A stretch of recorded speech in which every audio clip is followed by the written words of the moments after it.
escogido para que le seas un pueblo especial, por encima de todos los pueblos que están sobre la tierra.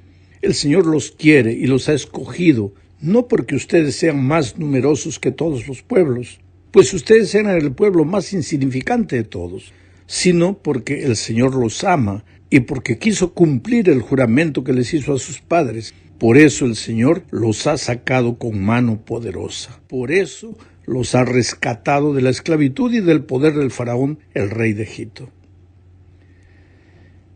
Mira, en estos versículos Dios se refiere al pueblo de Israel como un pueblo santo, como su pueblo, un pueblo especial. Y la razón para esto es porque el Señor los ama, dice el texto que acabo de leer. No hay ningún mérito en Israel para ser considerado un pueblo especial. Es una nación como cualquier otra. Y si es santo, entre comillas, y especial, entre comillas, es solamente por la misericordia divina. El texto dice, el Señor los quiere y los ha escogido, no porque ustedes sean más numerosos que todos los pueblos, pues ustedes eran el pueblo más insignificante de todos. Tú te das cuenta que el primer símbolo, la figura que la Biblia usa para referirse a la iglesia de Dios es pueblo de Dios. Pero esto solo por la misericordia divina. Más adelante en el Nuevo Testamento se repite esta figura refiriéndose a la iglesia cristiana. En 1 de Pedro, capítulo 2, versículo 9, por ejemplo, dice, pero ustedes son linaje escogido, real sacerdocio, nación santa, pueblo adquirido por Dios para que anuncien los hechos maravillosos de aquel que los llamó de las tinieblas a su luz admirable. En otras palabras, la primera figura que la Biblia nos da para referirse a la unidad de su iglesia es la de un pueblo, una nación, que es diferente y especial, pero no por mérito propio, sino únicamente por la misericordia de Dios y solo con un propósito. Y el propósito lo define Pedro cuando dice, para que anuncien los hechos maravillosos de aquel que los llamó de las tinieblas a su luz admirable. Quiere decir que lo que va a mantener unido a este pueblo especial es la misión que Dios les confió. Cristo en ellos y llevándolos a cumplir la misión. El día que ellos se olviden de que fueron colocados en la tierra con una misión, ahí ya no habrá más razón para que continúen unidos. Entonces surgirán divergencias o entonces la iglesia se distraerá en la discusión de cualquier tema. Pero el concepto de unidad desaparece porque desaparece el concepto de la misión. Vamos a la segunda parte de esta lección. El segundo símbolo de la unidad de la iglesia lo vemos en la figura de la familia y de la casa. Leamos Efesios 2, 19 al 22. Por lo tanto, ustedes ya no son extranjeros ni advenedizos, sino conciudadanos de los santos y miembros de la familia de Dios, y están edificados sobre el fundamento de los apóstoles y profetas, cuya principal piedra angular es Jesucristo mismo. En Cristo todo el edificio, bien coordinado, va creciendo para llegar a ser un templo santo en el Señor. En Cristo también ustedes son edificados en unión con Él, para que allí habite Dios en el Espíritu. Date cuenta que Pablo usa en este texto la expresión familia de Dios, y con esta expresión se refiere a la iglesia de Dios. Tú sabes que la familia es una entidad viva, porque está formada por personas vivas. Cada miembro de la familia tiene sueños, alegrías, tristezas. Cada miembro de la familia llora, sufre, se alegra, tiene hambre, tiene frío, sed. Los miembros de la familia son seres vivos. A veces piensan de manera diferente y muchas veces pueden inclusive a discutir y tener opiniones diferentes, pero finalmente todos se defienden unos a los otros porque son una familia y están unidos por el sagrado vínculo del amor. Por este motivo la familia es un buen símbolo de la iglesia de Dios que tiene muchos miembros, pero que están unidos por los vínculos de la sangre de Cristo. Cada miembro es un individuo y tiene su propia manera de pensar y de ver el mundo, pero al mismo tiempo pueden discutir sus puntos de vista y llegar a una conclusión sensata y equilibrada, basada en la palabra de Dios, que es autoridad para todos y que todos aceptan como la fuente de la sabiduría que Dios les dejó en esta tierra. Al mismo tiempo que los miembros de la Iglesia de Dios forman una familia en esta tierra, ellos viven en una casa. Pablo también le llama a la iglesia casa de Dios. Y la casa, en la expresión de Pablo, no se refiere al templo, sino a la iglesia, a los seres humanos. Y tú sabes que una casa está hecha de ladrillos y piedras. Pablo dice que los cristianos están edificados sobre el fundamento de los apóstoles y profetas, cuya principal piedra angular es Jesucristo mismo. Quiere decir que en Cristo todo el edificio está bien coordinado y va creciendo. Ahora, son interesantes las palabras edificados, piedra, edificio, fundamento. Estos son elementos que forman parte de un edificio. Las casas se construyen con diferentes elementos como ladrillos, madera, piedras.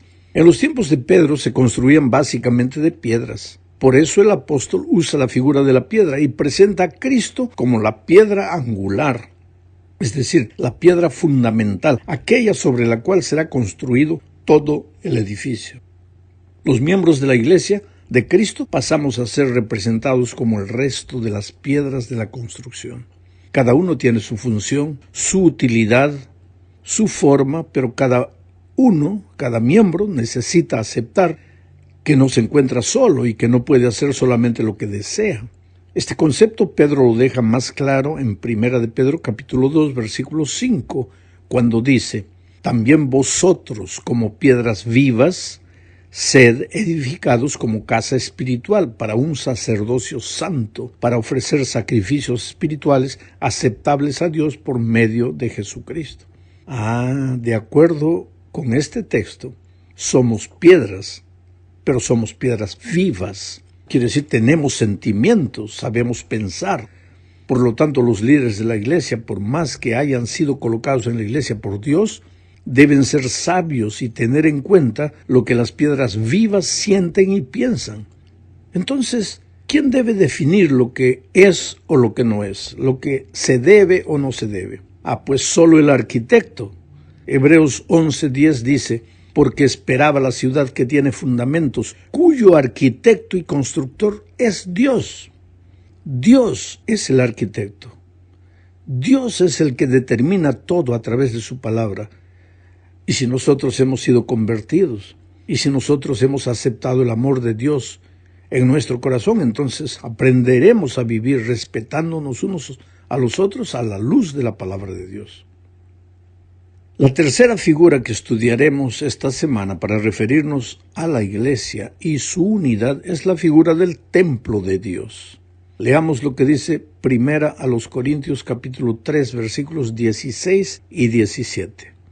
¿No sabéis que sois templos de Dios y que el Espíritu de Dios mora en vosotros? Si alguno destruyere al templo de Dios, Dios le destruirá a él, porque el templo de Dios, el cual sois vosotros, santo es. Sabes, mi amigo querido, estos versículos han sido usados muchas veces para referirse al cuerpo como templo del Espíritu Santo y para hablar de la alimentación y de la preservación de la salud. Esa idea es buena, pero infelizmente Pablo no tenía la alimentación y el cuerpo en mente cuando escribió este texto. Él está aquí refiriéndose a la unidad de la iglesia y de la actitud de unidad que cada miembro de la iglesia debería cultivar. Estos versículos que acabo de leer están en 1 Corintios capítulo 3. Y mira, este capítulo empieza diciendo, en el versículo 1, de manera que yo, hermanos, no pude hablaros como a espirituales, sino como a carnales, como a niños en Cristo, porque aún sois carnales, pues habiendo entre vosotros celos, contiendas y disensiones, ¿no sois carnales y andáis como hombres? ¿Te das cuenta? En la iglesia de Corinto existían divisiones y pleitos. Y según Pablo, pues esto es propio de gente carnal, de niños espirituales. Entonces Pablo desarrolla su pensamiento de la unidad y dice que la iglesia de Dios es como un templo donde Él desea habitar. Pero Dios no puede habitar en el desorden. Él tiene que habitar en el orden, en la unidad. Y cuando Dios dice que la iglesia es un templo donde Él desea habitar, no se refiere al templo físico, sino a las personas que forman su iglesia. Y advierte en los versículos 17 al 19, si alguno destruyere el templo de Dios, Dios le destruirá a él, porque el templo de Dios, el cual sois vosotros, santo es.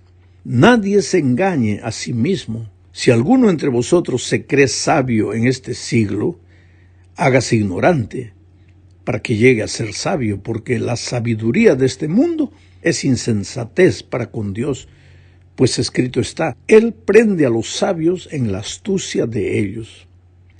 ¿Sabes? La advertencia para los que atenten contra la unidad de la iglesia es terrible. Dice, si alguno destruyere el templo de Dios, Dios le destruirá a él. Y añade que la razón que lleva a muchos a destruir la unidad es que se consideran sabios dentro de los patrones de este mundo.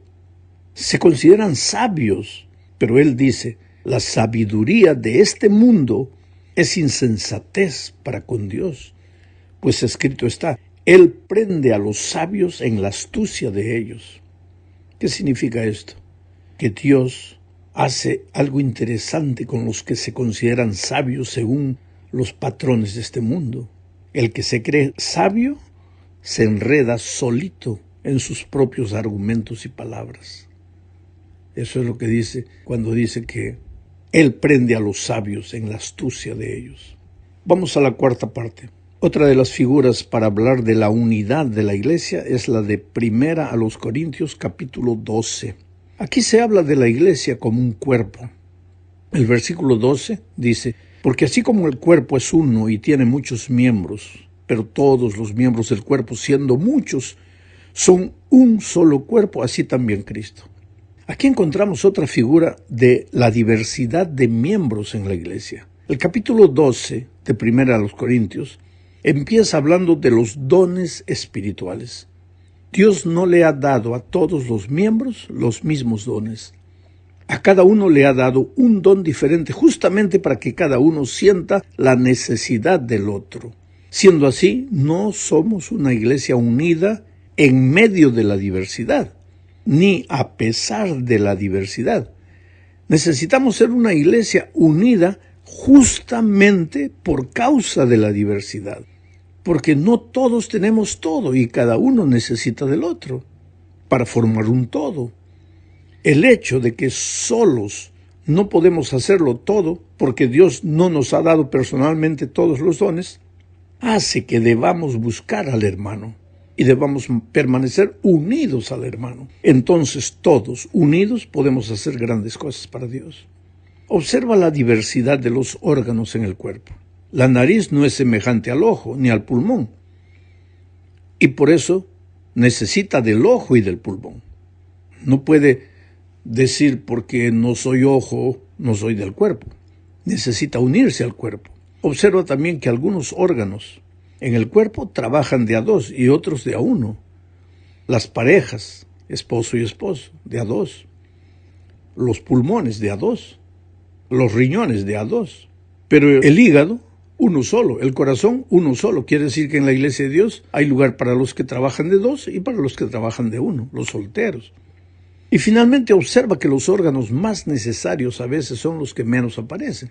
¿Qué es más necesario para el cuerpo humano? ¿Los ojos o el hígado? Claro que el hígado. Sin hígado no puede vivir. Pero tú nunca vas a ver una persona cargando la fotografía de su hígado, pero sí la fotografía de sus ojos. Y sin embargo, sin ojos la persona puede vivir. Esa es la tristeza de este mundo, que a veces los órganos más necesarios son los que menos aparecen. Pero vivimos en un mundo en que todos quieren aparecer. Y si no aparezco, entonces no quiero colaborar. No es así. Todos debemos ocupar nuestro lugar y servir a Dios de la mejor manera. Llegamos ahora al fin de este comentario hablando de las ovejas y del pastor. El redil es también un símbolo de la iglesia. La figura la encontramos en Juan 10 y también en el Salmo 23. En un redil se albergan las ovejas de los peligros del lobo. Las ovejas no pelean entre ellas. Son mansas, inocentes, siguen a su pastor. Es necesario que las ovejas salgan a la vida, pues al campo abierto, para vivir, claro que sí. No todo el tiempo pueden vivir encerradas en el redil, pero su caminata por los campos de la vida muchas veces puede pasar por el valle de la sombra y de la muerte, pero ellas no tienen miedo. ¿Por qué? Porque el pastor las acompaña. La vara del pastor, el cayado del pastor estará siempre con ellas. Esta es una preciosa figura de la iglesia de Dios. Nosotros somos ovejas del Señor, ovejas del rebaño del Señor. Tenemos un pastor. Debemos aprender a vivir como ovejas, unidos todos, con un solo propósito: seguir al pastor. Y tú sabes que la vida cristiana en realidad es seguimiento. De ahí viene la palabra discipulado. Porque ¿quiénes eran los discípulos en los tiempos de Cristo? Los que seguían a Jesús en una experiencia bonita de aprendizaje. Y mientras seguían al maestro, el carácter del maestro se reflejaba